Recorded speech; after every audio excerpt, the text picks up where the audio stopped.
and gentlemen, the President of the United States.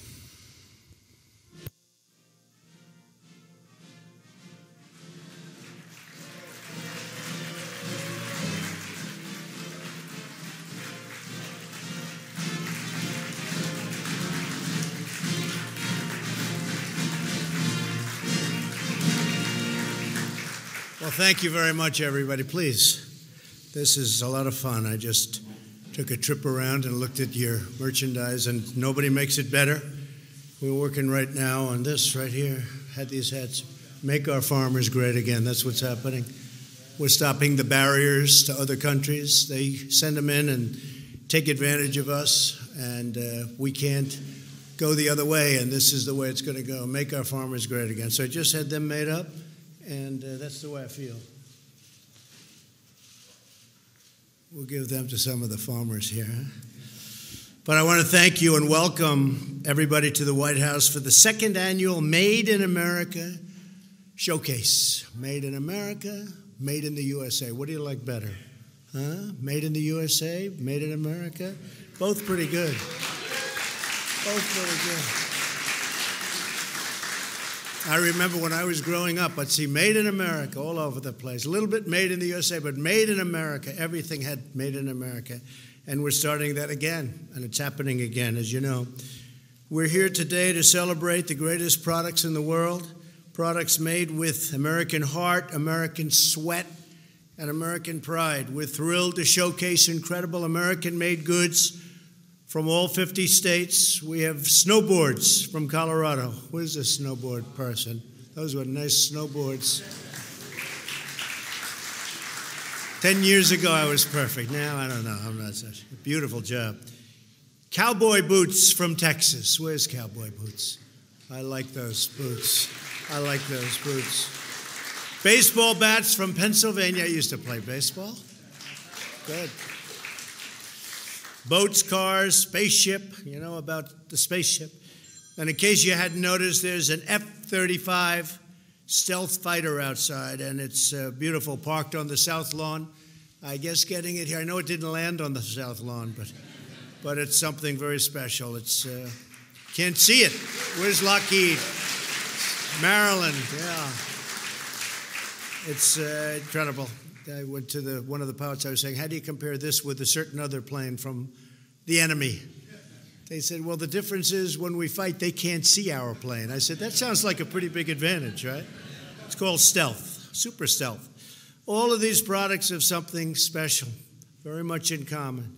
A big, beautiful seal, and that's with the sign, in this case, Made in the USA. Also joining us today and at the event is NASA Administrator Jim Bridenstine. Where's Jim? Jim, thank you. Jim, thank you.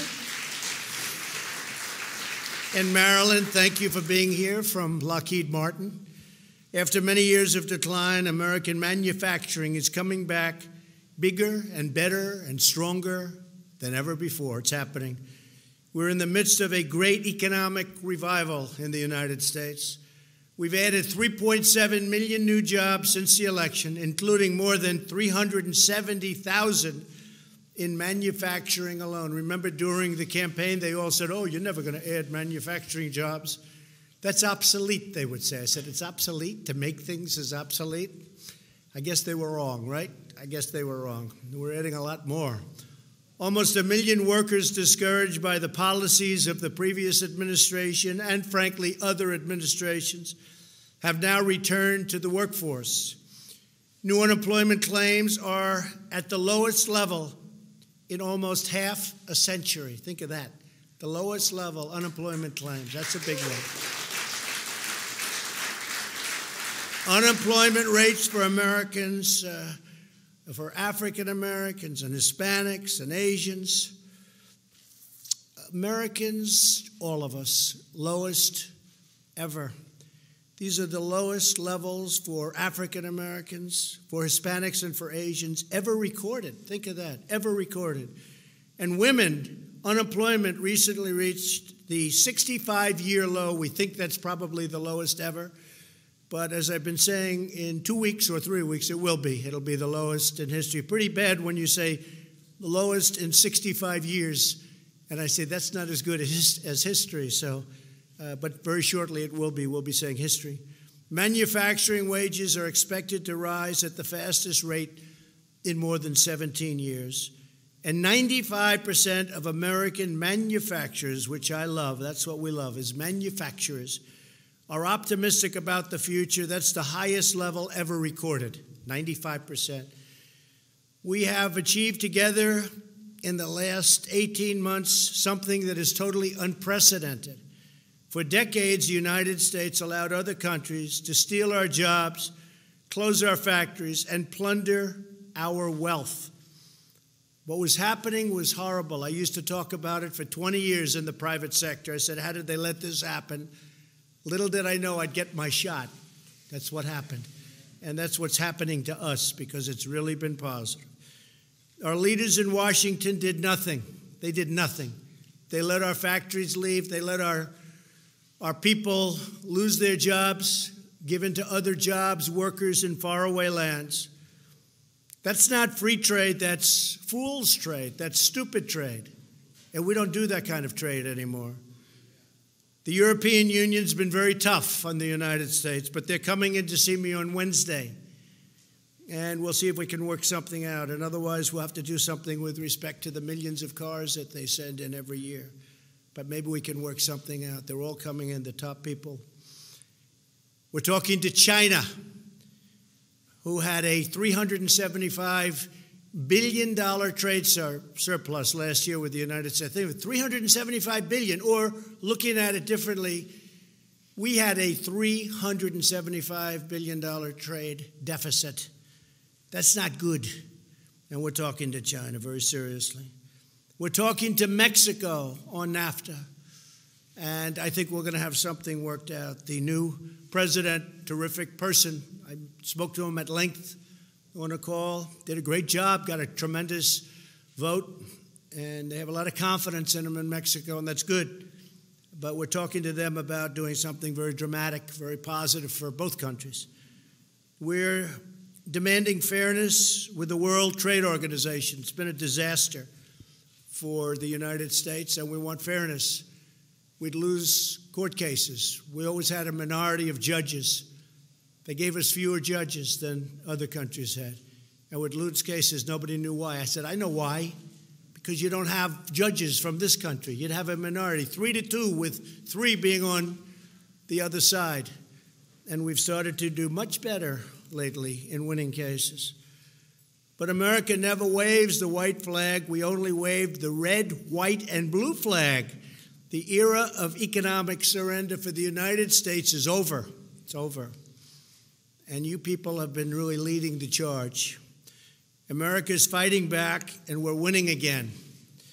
You know my story about winning. We're going to win so much, you'll get tired of winning. I don't think you're going to get tired. Throughout our history, our greatest leaders, Washington, Jefferson, Hamilton, Lincoln, McKinley. People don't know too much about McKinley. Take a look. It was an really incredible economic time for our country. People wanted to come in and take from our country. They had to pay for it.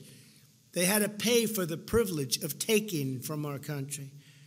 We all understood that to be strong, and every one of them, our nation, that we really had to be a manufacturing nation. You have to be able to be a manufacturing nation. I'm very proud to say that our steel industry is coming back at a level that nobody thought possible. Factories are opening up all over. No matter where I'm going, they're saying, you know, we just opened up a steel plant that was closed for 5 years or 10 years or 20 years in some cases. U.S. Steel now is opening up 6 plants, and they're expanding in other plants. And we're very proud of that. But we were being dumped on.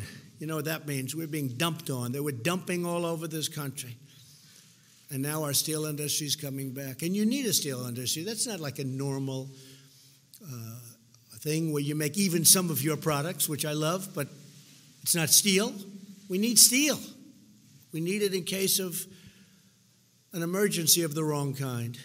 My administration is reclaiming our proud manufacturing heritage because we are finally putting, again, America first. We're tearing down barriers to our exports, protecting our intellectual property, and defending our companies from unfair foreign trade practices, of which there are many. We're putting the trade cheaters on notice. No one rips off the United States of America anymore. It's happened too much for too long and stopping. To give you a level playing field, we've cut record numbers of regulations. In the history of our country, nobody's cut more regulations than me, and I've only been here for less than 2 years. So I'm talking about 2 years, 4 years, 16 years, 8 years. Doesn't matter how long they're here. We've cut more regulations than any other president, and we've just been here for shorter than 2 years. We passed the biggest tax cut and reform in American history. We've gotten rid of the individual mandate from health care, which was a disaster for you and your businesses, where people had to pay for the privilege of not having to pay to get bad health care. Sounds complicated, but it's actually pretty basic. You pay for not having to buy. And a lot of people wondered about that one. That's gone. That's a big thing. That's gone. That was the most unpopular element of Obamacare, and Obamacare is very rapidly fading away. We had it done, but we missed it by one vote. Somebody changed their mind in the middle of the evening. Wonder who that was. But just one of those things, but we're very far progressed, and we're now opening up health care policies and making it possible for people to buy great health care at a low cost. And we're very proud of that. And it's opened. Secretary of Labor Acosta has done an incredible job. And Secretary Azar is in the process of doing something that's going to be very big. And all of you people will be big beneficiaries of that in the business world also.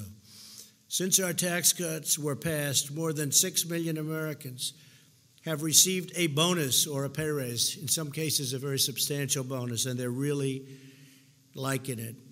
Creating over $7 trillion of worth for our country, we vaulted up to a very strong #1 position. We're the largest in the world, largest economy in the world, by a lot more than when I took over the presidency. Small businesses can now deduct 20% of their business income, and manufacturers can now immediately deduct every penny spent on new equipment. You never thought you were going to see that? So you go out and buy new equipment, or if you're selling equipment, that's even better, because I know a lot of you folks make the equipment.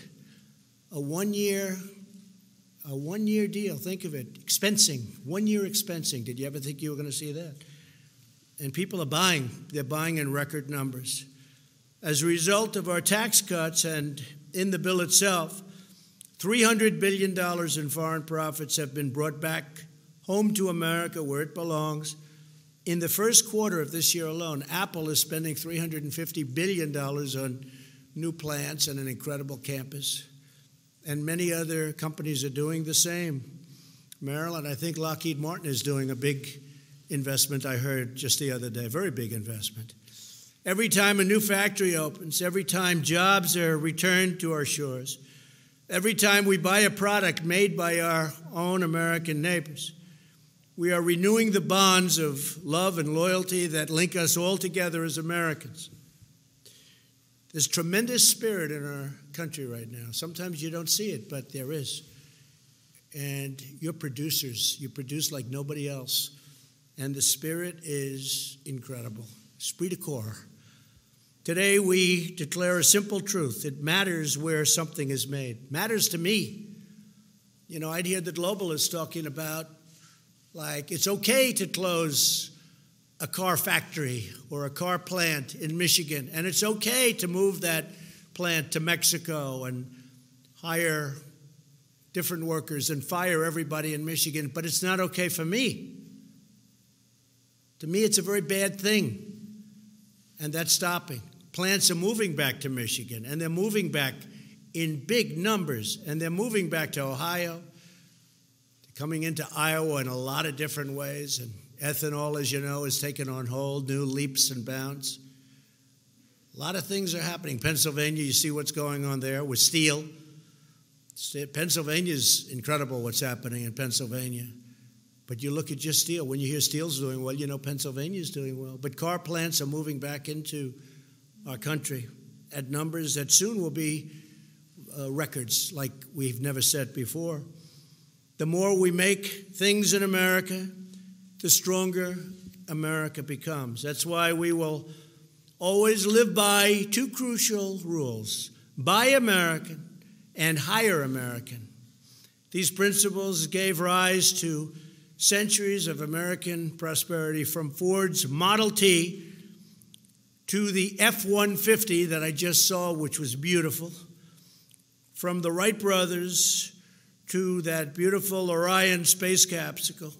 On the South Lawn, you have the space capsule, and every part is made right here in America. That was my first question.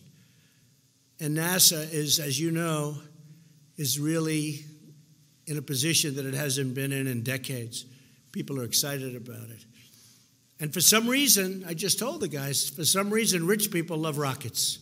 They love them. I said, let them spend. We'll lease them the pad.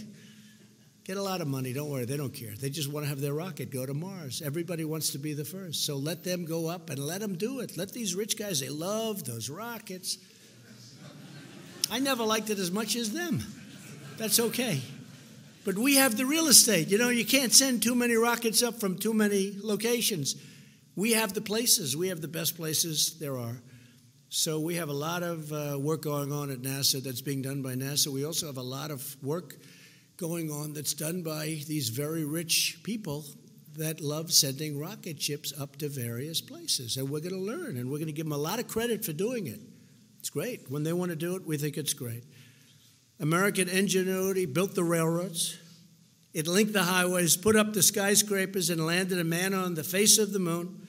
We can only imagine the incredible new marvels this century will bring. Can you imagine?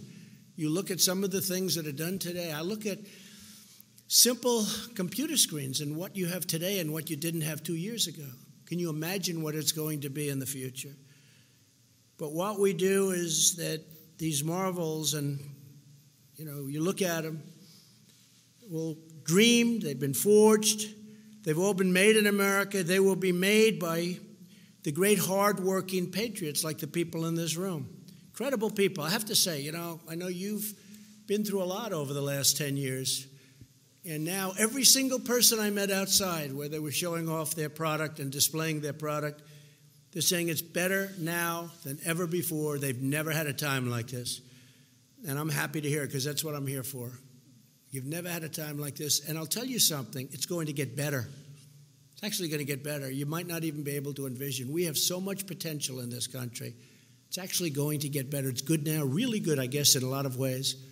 It's going to get even better. So I want to thank you again to everyone for showcasing your amazing products. We love our country. We love our people. And we love our great American flag. God bless you, and God bless America. Keep up the fantastic work. Really good job. Thank you. Thank you. Thank you. Thank you very much. Thank you.